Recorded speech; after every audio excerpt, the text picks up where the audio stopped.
Welcome to the Impulse Spotlight, a podcast for product development professionals. In this episode, we talk with Marc Byers about a number of products he's had a hand in developing, focused on helping people breathe cleaner air. Marc Byers was born in St. Charles, Missouri, but grew up in Central Oregon racing sled dogs and breaking horses. After high school and a few years of college, he enlisted in the Army, where he studied Russian and worked in intelligence. In 1991, he deployed to the Middle East for Operation Desert Storm, and after the service, Marc went back to college to pursue a degree in economics. After spending 5 years in Moscow, Russia, Marc moved back to the U.S. to complete his master's degree in finance and worked in the banking and investment sector for 10 years. Having grown tired of the corporate lifestyle, Marc turned his attention to other endeavors, and due to an acquaintance who was once in Willie Nelson's band, became intrigued by opportunities in the manufacturing sector serving the solid waste industry, and he started Byers Scientific. In pursuing those opportunities, Marc invented a device for which he was awarded a patent in 2019 and has subsequently expanded the product offerings to include industrial odor abatement equipment and cutting-edge air purification technology. Marc speaks fluent Russian, and he lived in Moscow for 5 years. In his downtime, Marc loves to play guitar, compose music, and fly fish. Besides his son, the thing Marc is most proud of is the business that he created and the fact that he earned a patent. As founder and president of Byers Scientific, Marc began his product design journey developing a system that vaporizes plant-based essential oils and disperses a dry vapor over landfills and industrial compost centers in order to mitigate odor emissions at their source. Using his knowledge of air quality control and environmental monitoring systems, Marc partnered with VFA Solutions to develop the ASPRA high-efficiency air purification system. During our conversation, Marc shares his insights into the many approaches to air purification. We hear why his next-generation clean air technology is disrupting the North American market, why it's important to take purposeful steps to keep the consumer connected and informed so they have the confidence to use your product effectively, and we get a little honest about the costs of bringing a new product to market. Let's get into it. Hey, Marc, welcome to the show. Hey, thanks, Troy. Thanks for having me. This is exciting. Yeah. About 25 years ago, I started Impulse after working for another company, and I tell people all the time that I got my master's degree working for that company. How did you get into product development? I fell into it by accident, to be honest. It's an interesting story insofar as it's not 6 degrees, it's 2 degrees of separation from Willie Nelson. I was in the banking industry, and I sort of gotten away from that. I didn't need to live that life any longer, thankfully. Not that it was that bad, but and I was giving a speech in Philadelphia for ended up being the vice president of a conservancy to save a ship called the SS United States, so the U.S. flagship. It was a cruiser in the 50s that had been mothballed, and we were trying to rescue it, et cetera. Anyway, and a guy came up to me after my speech and was very complimentary. And he said, "Are you a musician?" Which I am. I play guitar and I compose. Well, he turns out to be a musician that had been in Willie Nelson's band. And he toured with Willie for 4 or 5 years. And his best friend was Willie's longtime 40-year bass player, B. Spears. He had passed not too long before that, but he was invested in called an industrial scale composting experiment in Washington. And my friend, whose name was Skip Denenberg, Skip asked me to help these guys to maybe do some business consulting for them because they were decent scientists, but not great businessmen. And I ended up taking a trip out there, did a road trip with my son. We drove from Philadelphia in the car all the way to Washington, which was an amazing road trip to do with a 15-year-old at that time. And that got me some insight into the industry that I'm in. And as I started to dig into it and helping these guys and starting to look at it through my lens, I realized that there was a lot of asymmetric information in terms of technology, the tools and things like that the operators were bringing to bear, and I saw a tremendous amount of opportunity to compete. And so I ended up, creating a device that I was issued a patent on, um, and the rest goes from there. But not the shortest answer. But yeah, that's kind of how I fell into it. Yeah. Interesting. And like, how long ago was that? So how long have you been developing products? Uh, this really started in 2012 into 2013, and then I established the company here in Indiana in 2014. Okay. And so what's your current role and what kinds of products are you developing now? We've evolved quite a bit. I'm proud of that. So I'm the CEO, the owner. I have shareholders. We've evolved quite a bit. So the initial thing that I designed, that I got the patent on, is to take a liquid plant-based essential oils, plant-based neutralizer that has surfactants. It's called a polysorbent surfactant, very safe, and RO water. But anyway, the design, the patent is to be able to take a liquid, any kind of liquid, really with any sort of vapor pressure, that basically will volatilize that, get it into its vapor state, and in a very controlled and measured way.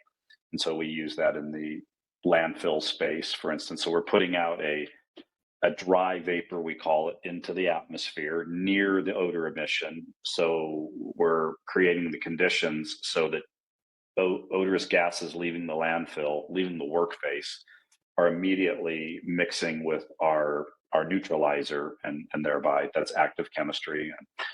And so that's that. And so, but we started to evolve that further to other markets, commercial agriculture, which is code for cannabis cultivation. That's a multi-billion-dollar market, and we've evolved what we do to be actually the world leader in what we do.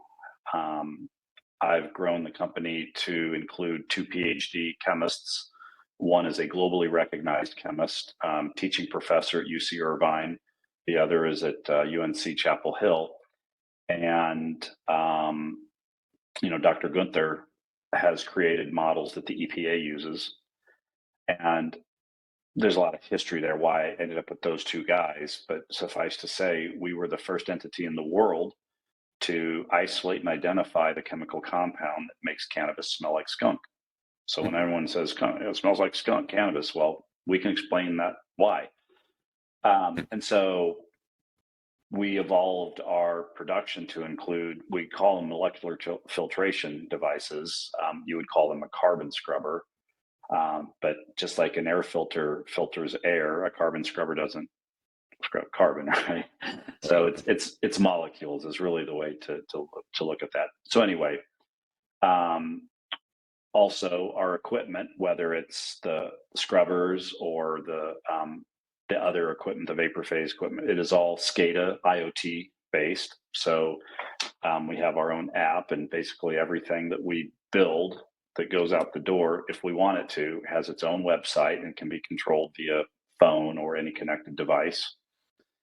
And then we've gone further then and licensed a technology with basically my partner in Holland for what we would describe as an absolutely disruptive technology in the air purification space, relying on electrostatic precipitation and filtration, which is distinctly different from the means that we all became a lot more aware of during COVID. So HEPA, UV, and things like this. Sure.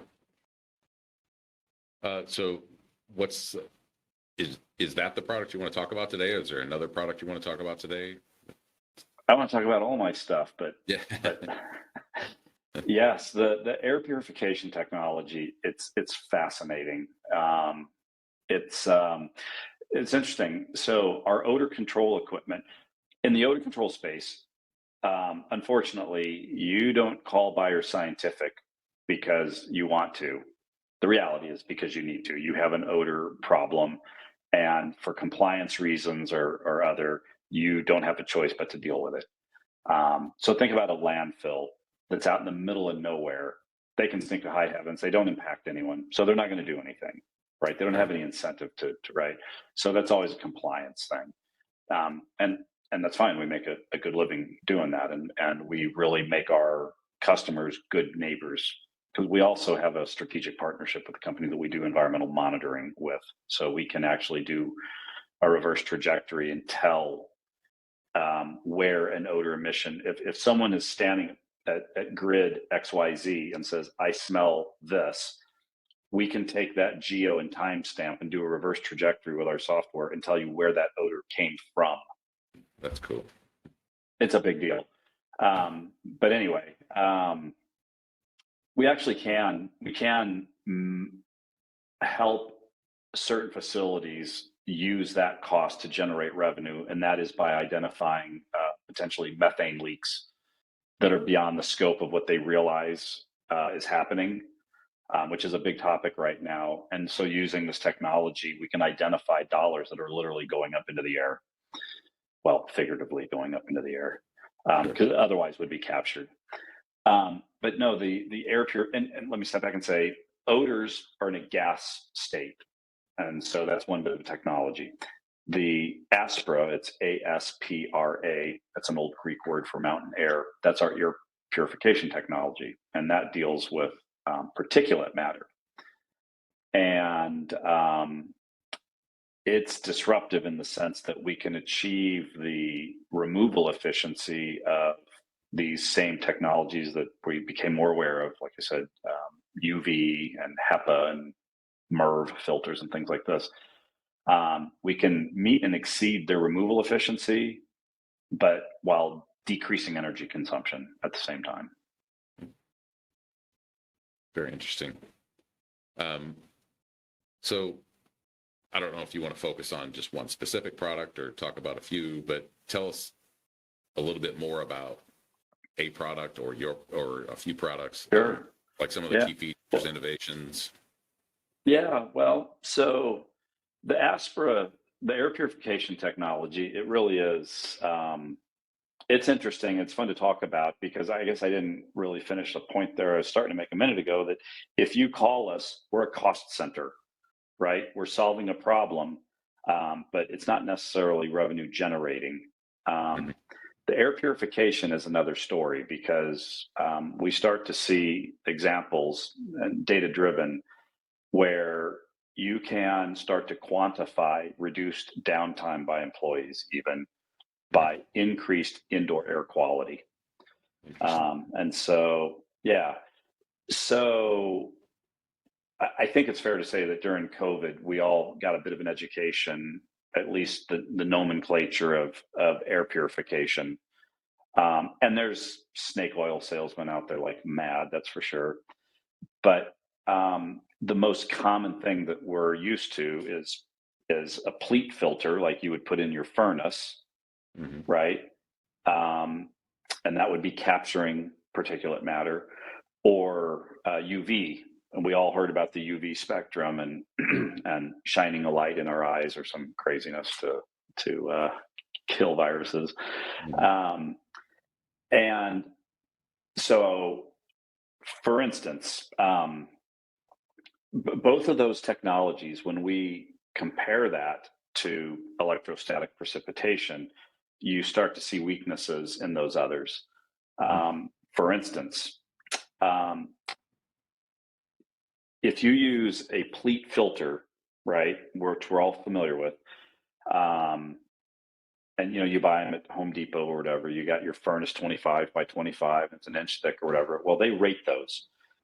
They rate those by what's called MERV, M-E-R-V. What's the minimum efficiency removal value? And so MERV is a scale that goes from 3 or 4, I think. It's so low you don't even really bother, up to 16. MERV 16 is like clean room. And we can quantify that by effectively removing 99.98% of all particulate matter, 0.3 microns and larger. So that's literally microscopic. Yeah. HEPA, you've heard HEPA.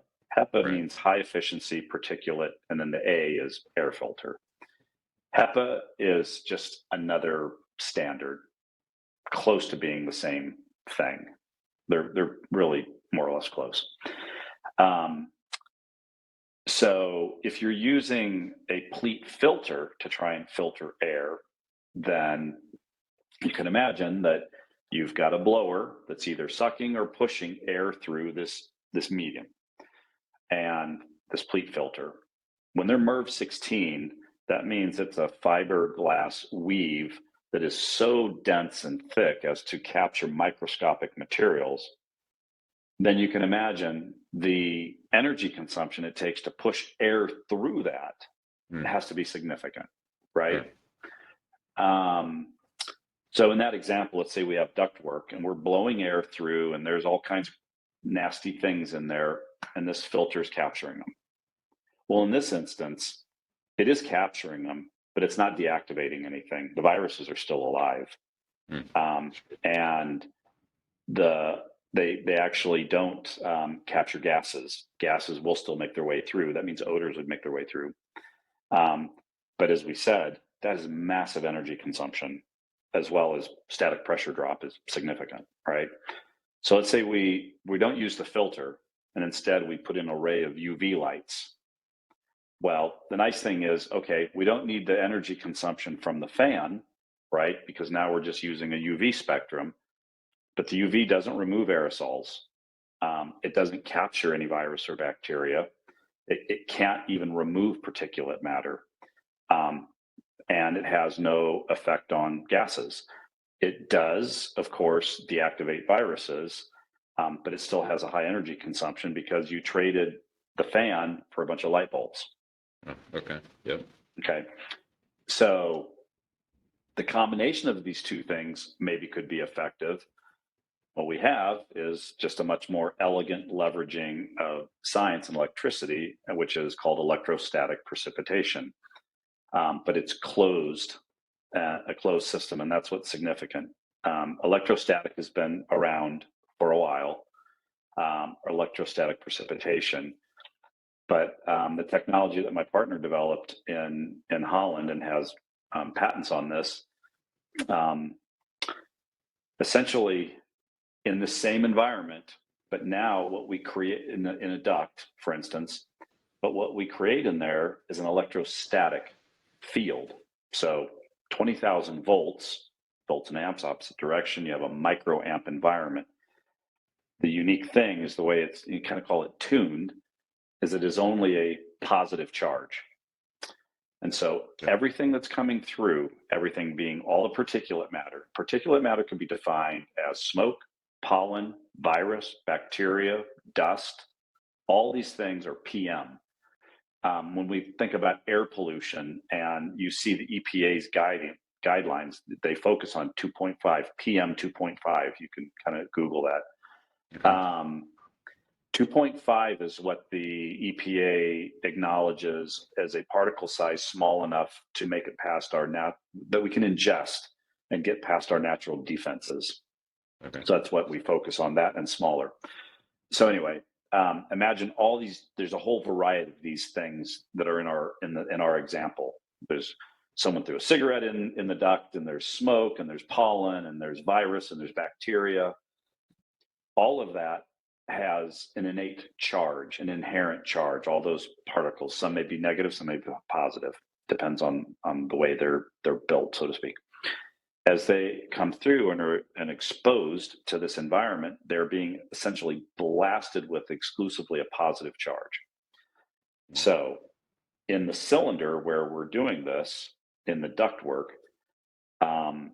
anything that has a negative charge is repelled and is caught and deactivated on the cylinder wall and often sort of blown apart.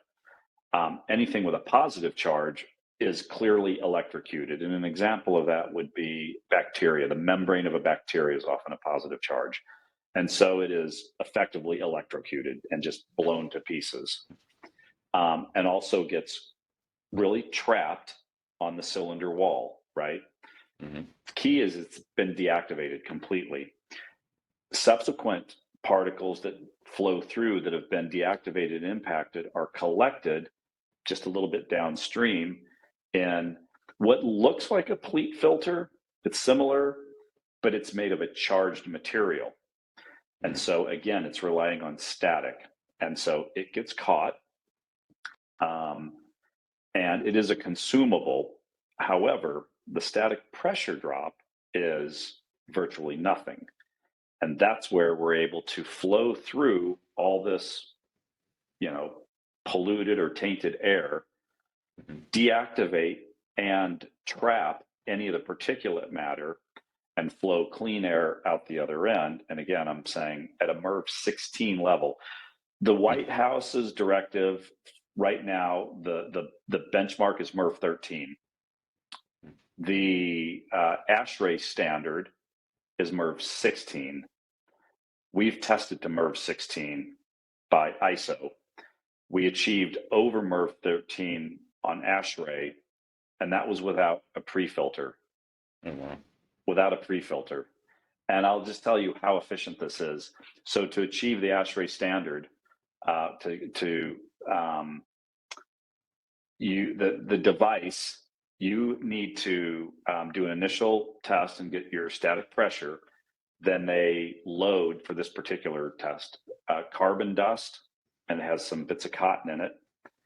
Cotton dust. It's a concoction that ASHRAE determined was the appropriate way to test these kind of devices. Mm-hmm. You have to double your static pressure. Once you've doubled your static pressure drop from your initial, then whatever your minimum observed removal efficiency was, that's what your score is. So we started out initial at 0.12 inches, 0.12 inches of static pressure. It took a day and a half to get the damn device to double its static pressure drop to 0.32. During that time, for about a fraction, an oversized amount of carbon dust flowed through, and we dropped to MERV 13 and then got back up to MERV 16, but we had to report MERV 13. That was without a pre-filter, going straight into so for want of a $10 throwaway MERV 8 filter, we would have MERV 16 all day long. It is amazing technology. So the key takeaway there is, what are we not using to achieve this? Energy. A significant drop in energy. And that's why I always characterize this. To me, it's eloquent. It's such a brilliant way of harnessing electricity that Billian, that's my partner in Holland, her mom died of a virus.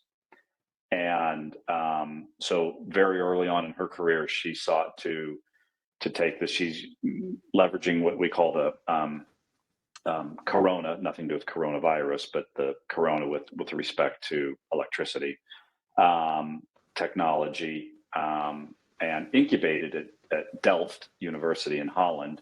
Interestingly, they incubated it, she grew it, and they signed all of the IP to her. Oh, wow. Amazing. And she holds all the patents. And we are the North American distributor exclusively. Yeah. So you talked about electrostatic precipitation, right? And of course, my brain, I'm ignorant of your processes and all that, so I'm thinking rain. The precipitation, is that the particulate that precipitates out of the system? Or? Yeah, it's a great question. I've never really understood why they call it precipitation. It's sort of a term of art. Okay. That said, some experts hopefully will watch this and then they'll contact me and go, "Hey, you dumbass, this is the part you don't understand." There is a distinct difference between closed and opened ionization. You do see sort of competitor products out there. It's called open ionization, but they're showering ions out onto the air, which it's not like ozone, but it gets close to being analogous to that.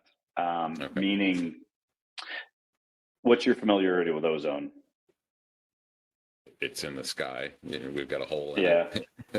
Yeah, right. For people that would watch this as a quick bit of understanding, ozone, of course, is oxygen with a third, right? It's O3. Well, maybe I shouldn't say of course, maybe people don't know that. That third one, it is highly unstable. That's why we have a problem with our ozone layer. Okay. It's highly unstable in the sense that it wants to react with something. Meaning, right, balanced equations and chemistry in general, that third atom it wants to react with something. It's less inclined to stay where it is and go react with something else and Okay. become O2, right? And the problem is it's indiscriminate with what it will react with, which in chemical terms or biological terms means it'll bond with lung tissue or rubber, anything, ozone. That's why ozone is so powerful as a cleaner and things like this, because it's scavenging everything. But its weakness, or its danger, I guess you would say, is it's indiscriminate, right? So it has to be really controlled. And so analogous to that to a certain degree is ionization, open ionization, where you're showering out ions, because if they haven't reacted with something, they're going to find something to react with. Right. Whereas our system is completely closed. Now, there is I wouldn't call it an opportunity cost there, but by virtue of that, the collector filter does need to be replaced, right? Because eventually it's going to fill up with this particulate matter. And the inside of the chamber, it almost looks like dust, needs to be cleaned. But that's because everything's been captured and deactivated. And over time, it needs some small amount of maintenance. Mm-hmm. Very interesting. So we've helped design literally thousands of products, and every one of those journeys has been a little bit different.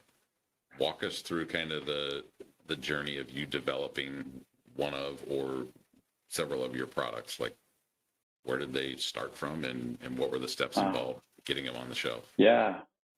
Well, I'll go over a couple. The first one's just kind of funny. What I got the patent on, this device that, like I said, to be able to take, I say a liquid, but a substance maybe is a more accurate term, and transition it in a controlled manner from its liquid state to its vapor state. And so that analogy is, if you took 2 glasses of water, filled to the brim, separated a little bit, and over the top of one of them, you blew a fan. You had a fan sitting right behind it, and you would see it rippling, for instance.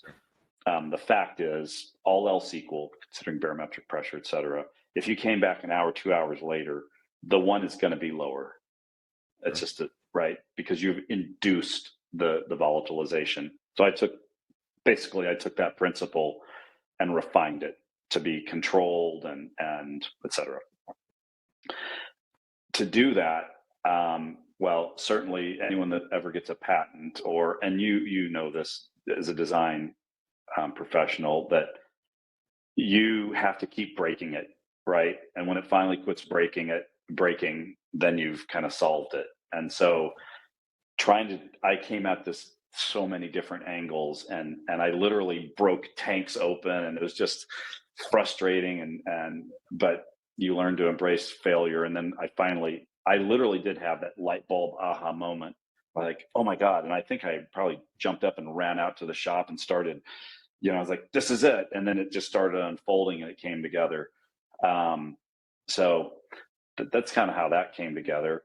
But our scrubbers, which Impulse Design helped us with, was a really understanding kind of, if you're not, what they say, that if you're not cheating, you're not trying, or something like that. Yeah. I had an idea. I mean, carbon scrubbing we didn't invent anything there by any stretch, but what we did do is take a technology and apply it to our market. And that's when I did come to you and ask for help, like, what's the best way to kind of come at this? This is my idea. And you guys were tremendous and coming back to me and saying, this is the design. And then there was a very iterative approach to design where the fan needed to be and how we integrate control panel into that and things like that. Sure. On that product that we helped you with, was it literally, hey, this is what we need, we help you figure out a design, and then we throw it back to you and you went and made it? Or did you have some iteration and that went on? Yeah, no, finished? Yeah, there was No, there's a lot of back and forth. I mean, you'd call that like the perfect scenario, right? A lot of collaborative back and forth because Ryan, I think his name was Ryan, that was helping us.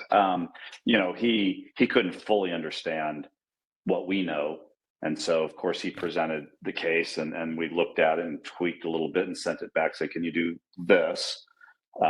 It's amazing, actually, something that doesn't look much different than a refrigerator in a lot of ways. There's, the devil's in the details.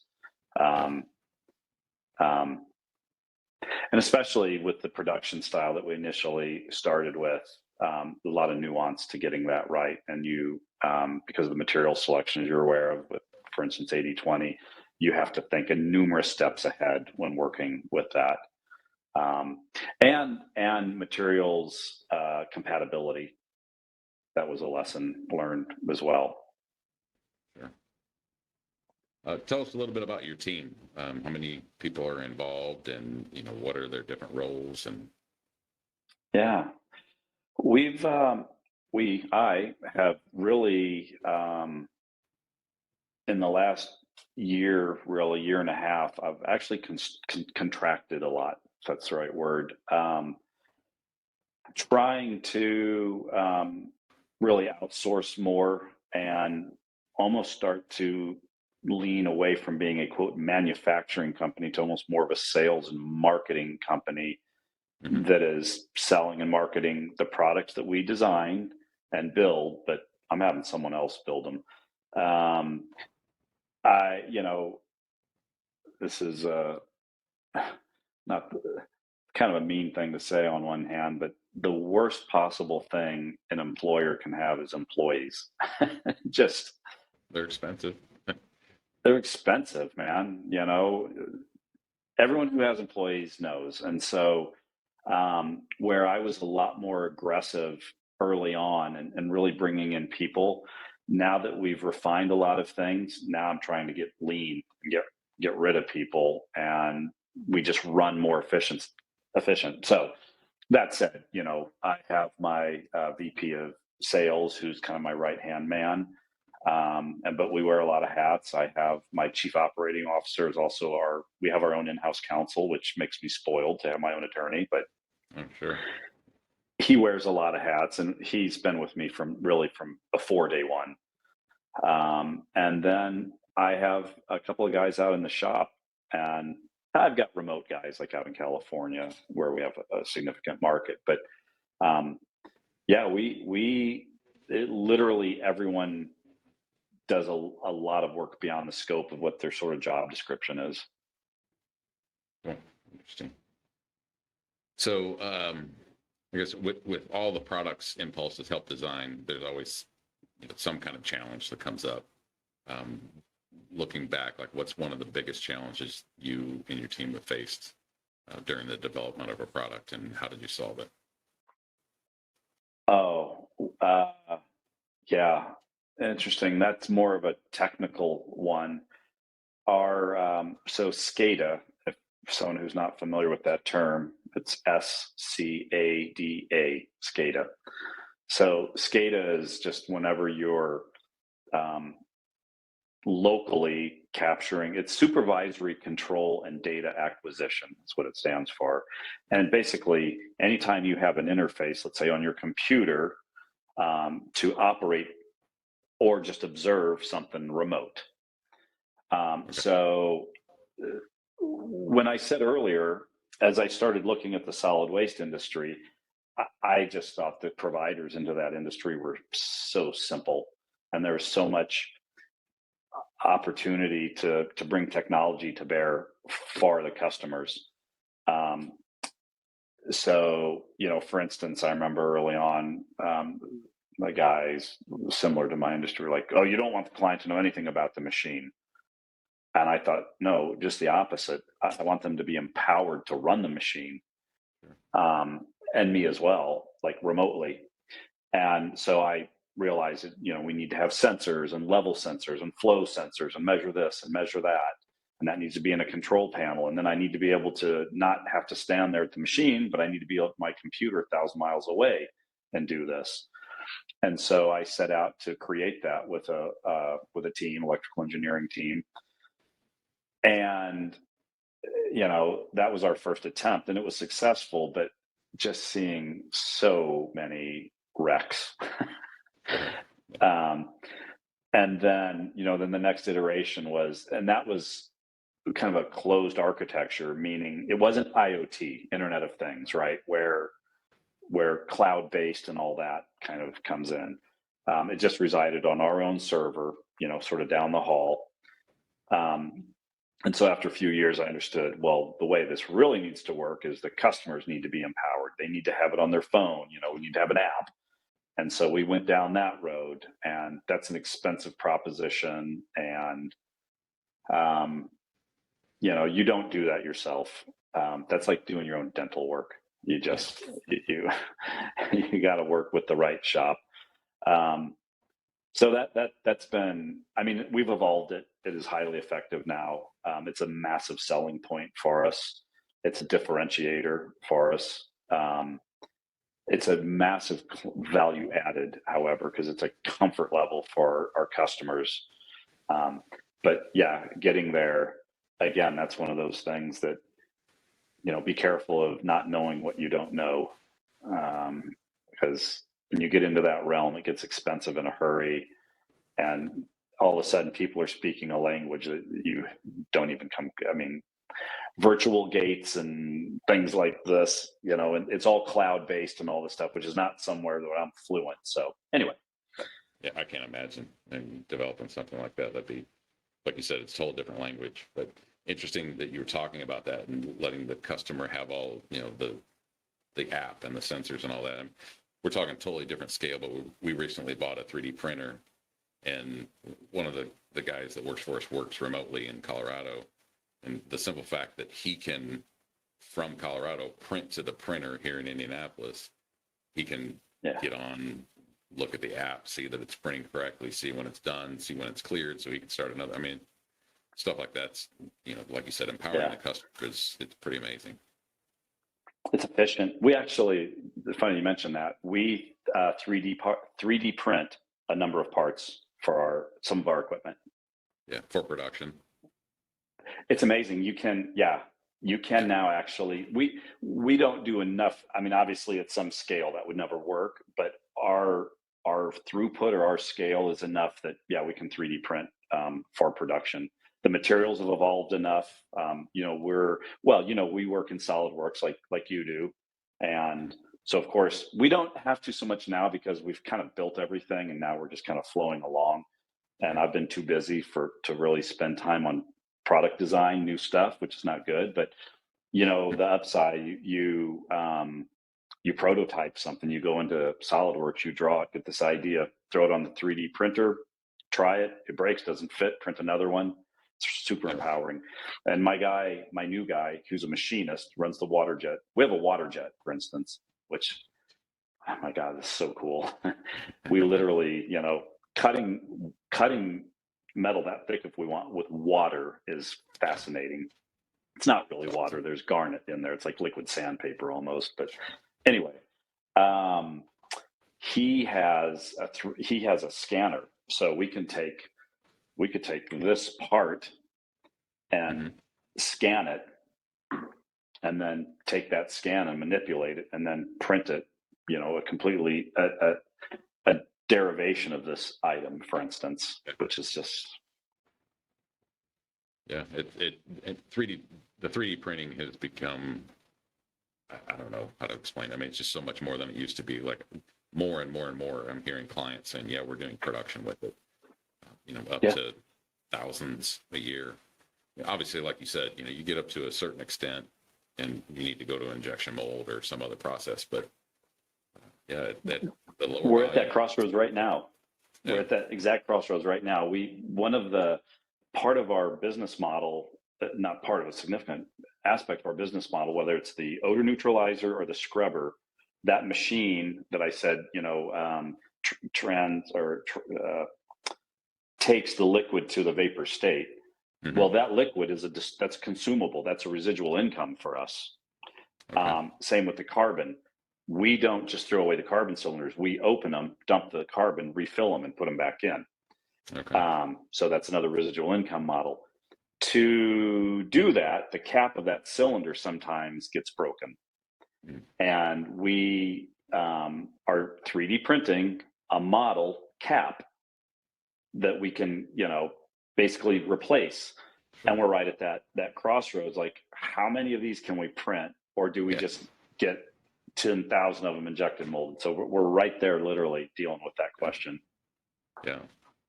It's interesting. It's kind of a fun little challenge when you bump your head up against that.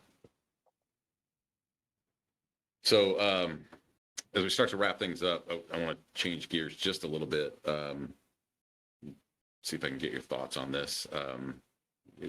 In your perspective, I think will be a little bit different than a lot of people I talk to. But what are some of the trends you kind of see emerging in product development in general?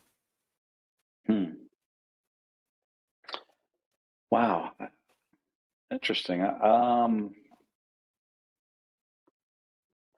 don't know if I'm deep enough in it, but I would say one thing that I observe by my inbox is how many companies reach out to me, because I'm on various mailing databases, Mm-hmm. wanting to outsource our stuff, or sort of. I get a lot of inquiries wanting to optimize what we do, or take a part that we do, a particular part potentially, and mass produce it. Like, Mm-hmm. I guess almost, I think I see, obviously, computing and cloud-based technology and all that as sort of a cottage industry fragmenting little parts of production, and say, like, we can take this little bit for you and multiply it by 100,000 and do it for a fraction of what you're doing it for. That, I feel like, and I don't know, maybe that's something that's been around for a long time, but I just gauging what my inbox looks like, I see a lot of people coming after me to do bits and pieces. Interesting. Yeah. Um, if you could go back in time, and this can be in regards to any of the products you develop, but if you could go back in time and change one thing um, about that process, what would it be? Huh. Um, well, it's not fair to you, because it's a constraint that I had, but it's actually when you and I designed the scrubbers. Um, so we initially did those in 80/20, or Right. extruded aluminum, Right. and we have changed that to much less expensive proposition. I would have gone a different route from day one. However, that's not necessarily fair. The reason why we went, why, you did come to me with a couple of thoughts. You can do sheet metal and bend it and cut it, or we could do 80/20. Well, one of those, anyone who knows 80/20 or extruded aluminum knows that a monkey can do it in his garage. You don't need equipment to do it. The other option requires a brake press and cutting ability and bending ability, and all this, which we didn't have. And so, it's not fair to say, oh, we went down the wrong path. We went down the right path for the constraints that we had. Then we evolved it to basically send it down the road and have someone else do for much less. But I don't know if I would have gotten to that point without first having gone through the Sure. right. Because, quite frankly, if we had had all that in-house capability, um, you know, uh, well, we probably still would have come to you to help with design. But I don't know. I just think that would be 2020 hindsight. Sure. But yeah, if You I go back to all the knowledge that you have now, you would have started different. But yeah, yeah, but well, we've I wouldn't discount. It's not like lost money. I mean, we've been profitable with those, and we've established market share, and we probably learned a lot along the way that has informed the new process. So sure. Yeah, I mean, you cost reduced. big time. We do it all the time. You know, existing products, and hey, can you help us cost reduce this? And we go in and look at, you know, hey, what's your volume? And okay, yeah, it doesn't make sense to do 80/20 because you can go get these bent for a fraction of the cost. So Yeah. So reflecting on all the challenges and successes and, you know, everything you've gone through developing products, what words of wisdom would you share with somebody looking to make a significant impact in the product development industry?